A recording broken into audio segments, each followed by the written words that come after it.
Hey guys, what's up? Welcome back to the channel.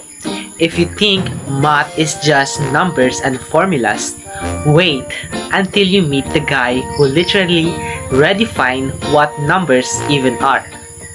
Today, we're taking a deep dive into the mind of Richard Dedekind, one of the OG of modern mathematics. And yes, he made math harder but also smarter. Let's go! So, Julius Wilhelm Richard Dedekind, or like the German pronunciation says it, Johannes Wilhelm Richard Dedekind. He was born on October 6, 1831 in Braunschweig, Germany. Fun fact, he was the youngest of 4 kids. His dad was a lawyer. His mom ran the household. And little Richard was the quiet, shy kid na sobrang galing sa math.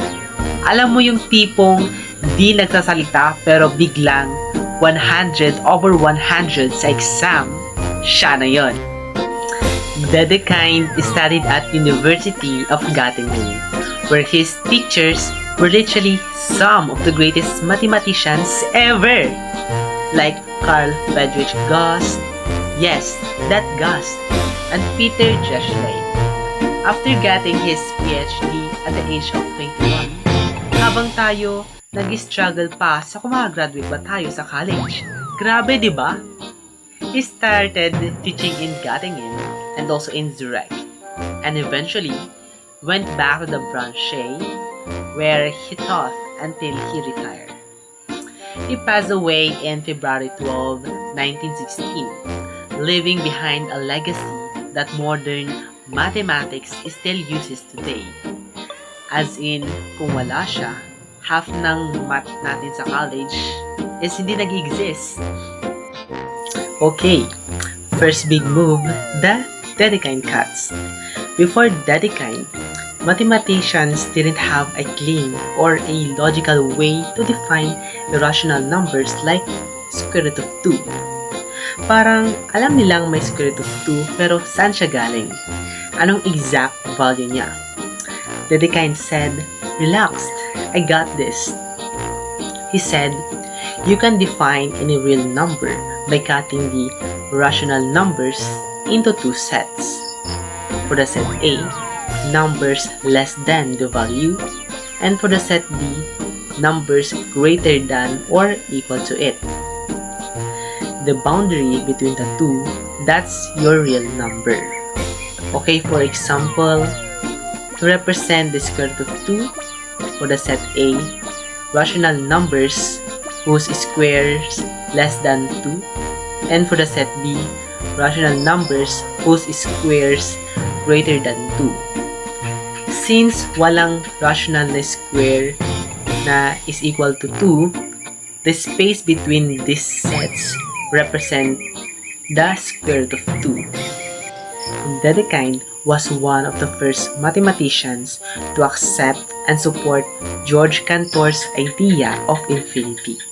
He believed that sets or collection of objects or numbers are the true building blocks of mathematics. He also introduced the idea of countable infinity. A set is infinite if it can be put in one-to-one correspondence with a part of itself, meaning you can pair each element with one another, even though it never ends. Like for example, take the set of all natural numbers, 1, 2, 3, 4, 5, and so on. Now look at this set of even numbers, 2, 4, 6, 8, 10, and so on. Even though there are fewer even numbers in our mind, Dedekind showed that you can pair each natural number with an even number. 1, 2, 3, 4, 5, 6, and so on. That means both sets are actually the same size. So, in some number systems like numbers involving the square root of -5, normal factorization breaks, like literally breaks. Like for example, 6 is equal to 2 times 3, but also 6 is equal to 1 plus the square root of negative 5 times 1 minus the square root of negative 5.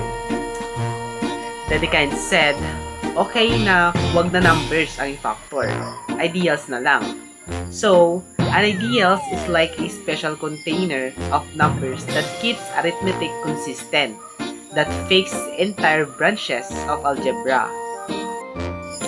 Dedekind wasn't content with just numbers. He asked, what are numbers? And instead of using objects or counting, he used pure logic and function.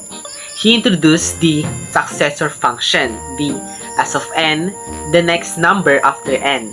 So, s of 0 is equal to 1, s of 1 is equal to 2, and s of 2 is equal to 3, and so on.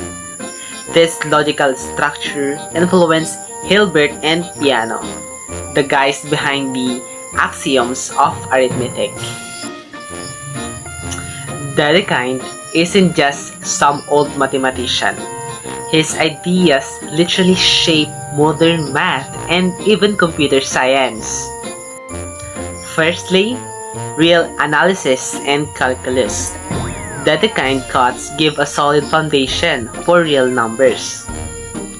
Second, abstract algebra. Ideals are fundamental today, used in number theory and cryptography. Third, logic and methodology. His axiomatic approach inspired the structure of modern mathematics. And that's Richard Dedekind, the guy who literally made numbers make sense. If you enjoyed this breakdown, hit like, subscribe, and share this video with your classmates na nag-struggle sa real analysis. See you next time. Yun lang. Bye!